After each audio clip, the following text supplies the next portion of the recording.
विश्व संवाद केंद्र उज्जैन द्वारा आयोजित नारद जयंती कार्यक्रम में मुख्य वक्ता सिद्धार्थ शंकर गौतम ने कहा कि पत्रकारों का पहला कर्तव्य सत्य को जनता तक पहुंचाना है। भारत माता मंदिर स्थित सुदर्शन हॉल में शनिवार सुबह विश्व संवाद केंद्र उज्जैन द्वारा देवर्षि नारद लोक चिंतन में सूचना संचार के प्रथम प्रणेता विषय पर नारद जयंती कार्यक्रम का आयोजन किया गया, जिसमें मुख्य वक्ता के रूप में सिद्धार्थ शंकर गौतम, प्रचार व संपर्क प्रमुख एक संस्थान एकल विद्यालय अभियान एवं डॉक्टर गीता नायक, प्राध्यापक हिंदी अध्ययनशाला विक्रम विश्वविद्यालय उज्जैन मुख्य अतिथि के रूप में उपस्थित थे। कार्यक्रम की अध्यक्षता राजेश सिंह कुशवाहा, कार्य परिषद सदस्य विक्रम विश्वविद्यालय उज्जैन द्वारा की गई। कार्यक्रम का शुभारंभ अतिथियों द्वारा आदि संवाददाता देवर्षि नारद जी के चित्र पर माल्यार्पण कर किया गया। इस अवसर पर कार्यक्रम के मुख्य वक्ता सिद्धार्थ शंकर गौतम ने देवर्षि नारद लोक चिंतन में सूचना संचार के प्रथम प्रणेता विश्व पर अपने मुख्य वक्तव्य में कहा कि प्रथम आद्य पत्रकार देवर्षि नारद के जीवन से हमें कुछ शिक्षा लेनी है, तो वह यह है कि पत्रकारों को अहंकार लेश मात्र भी नहीं करना चाहिए। उन्होंने कहा कि नारद जी ने जगत कल्याण के भाव से जिन सूचनाओं का संवाहन किया, उन सूचनाओं से हर युग में विश्व शांति और सत्य का मार्ग प्रशस्त हुआ। वर्तमान पत्रकारिता में नारद जी का यह गुण सबसे अधिक प्रासंगिक है, जो पत्रकारों को अंगीकार करना चाहिए। पत्रकार का पहला कर्तव्य है सत्य को जनता तक पहुंचाना। यदि पत्रकार सत्य का मार्ग नहीं छोड़ेंगे, निसंदेह उस समाचार की सत्यता प्रासंगिकता समाज में बनेगी। मुख्य अतिथि डॉक्टर गीता नायक ने अपने उद्बोधन में कहा कि संकट पुराण में 22 श्लोक हैं जो नारद जी को प्रणाम करते हैं। नारद जी ब्रह्मा जी की जो गोद से उत्पन्न हुए हैं, उनको ब्रह्मा जी के 7 मानस पुत्रों में से एक मानस पुत्र भी कहा गया है। यह एक ऐसे मानस पुत्र थे जिनको बिल्कुल भी अहंकार नहीं था। अपने अध्यक्षीय उद्बोधन में राजेश सिंह कुशवाहा, कार्य परिषद सदस्य विक्रम विश्वविद्यालय उज्जैन ने कहा कि नारद जी की सूचना संप्रेषण का एकमात्र उद्देश्य लोक कल्याण ही रहता है, इसलिए आज भी नारद जी प्रासंगिक है। कार्यक्रम का संचालन राजेंद्र नागर ने किया और आभार ओजस व्यास ने माना। काफी बातें इस संदर्भ में आज कही। देवर्षि नारद की जो जयंती है,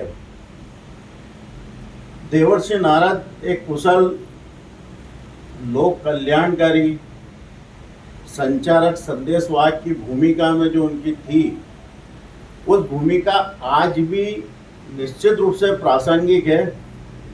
कई विषय नारद जी जो है सब जगह जाते थे, लेकिन विश्वास उनका इस प्रकार का था कि नारद जी की कही बातों को तत्काल मान लिया जाता था। ये प्रश्न नारद जी को जब पढ़ा तो इसमें ये प्रश्न कहीं नहीं दिखा कि नारद जी ने किसी, चाहे वो देवताओं से कहा हो या देवताओं से कहा हो, और नारद जी के बात का कहीं के भैया इसकी सत्यता क्या है, इसको परीक्षण किया जाए। नारद जी ने कहा, वो मान लेता था, उस पर आगे रिएक्शन और वो चालू हो जाता था।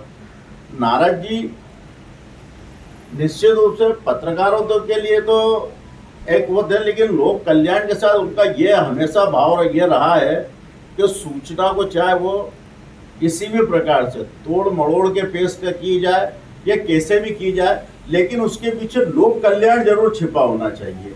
अंतोगतवा इसका अंत है वो शुभ निकलना चाहिए, एक अच्छा अंत इसमें आना चाहिए कई बार। और उनके विश्वास का कारण ये था कि नारद जी जब भी सूचना को आदान प्रदान करते थे तो वो समान रूप से इस बात का ध्यान रखते थे कि शासक हो, प्रजा हो या ब्यूरोक्रेसी हो, ये इन सब में अहंकार नहीं आ जाए।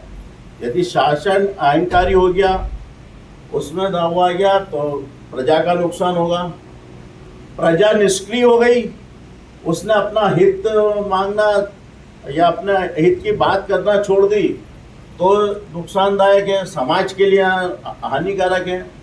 इसी प्रकार ब्यूरोक्रेसी यदि का हावी हो गई तो भी समाज में, तो नारद जी सब चीज का पूरा इस प्रकार से ध्यान रख के उनकी सूचनाओं का वो तंत्र जरूर इस दिशा में चलता था कि हम लोक कल्याण को किस रास्ते से बढ़ाया। ब्रह्मांड में देवर्षि सिर्फ एक है, वो देव भी हैं, लेकिन उनका आचरण ऋषियों वाला है, इसीलिए वो देवर्षि कहलाए।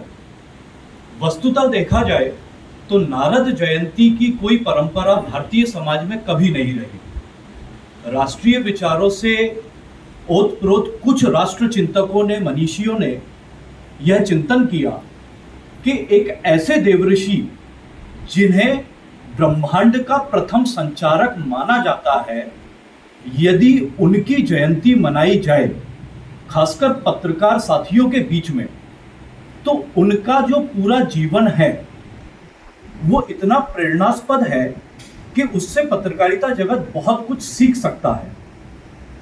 आप देखिए, देवर्षि की जब हम कल्पना करते हैं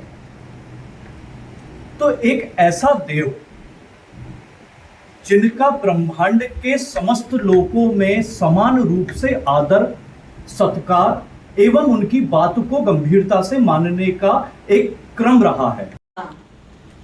विषय है लोक चिंतन में सूचना संचार के प्रथम प्रणेता।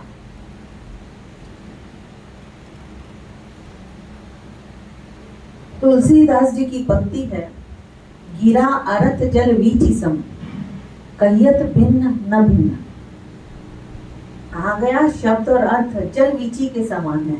वीची है लहर, समुद्र में लहर उत्पन्न होती है और लहर को हम समुद्र के जल से अलग करके नहीं देख सकते। लहर है क्योंकि जल है, और जल है तभी लहर है। ठीक उसी तरह से गिरा है नहीं, शब्द, शब्द है तो अर्थ है, और अर्थ है तो शब्द है। तो शब्दार्थ को भी नमन करती हूँ, उनकी जयंती है।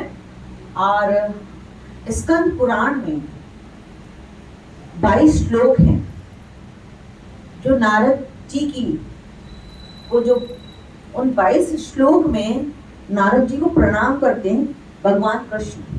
उनमें से एक श्लोक है, श्लोक यह है, उत्संगा ब्राह्मणो जातो यस्या हंता न विदते, अगुप्त श्रुति चारित्रम नारदम तम नमाम्यहम्।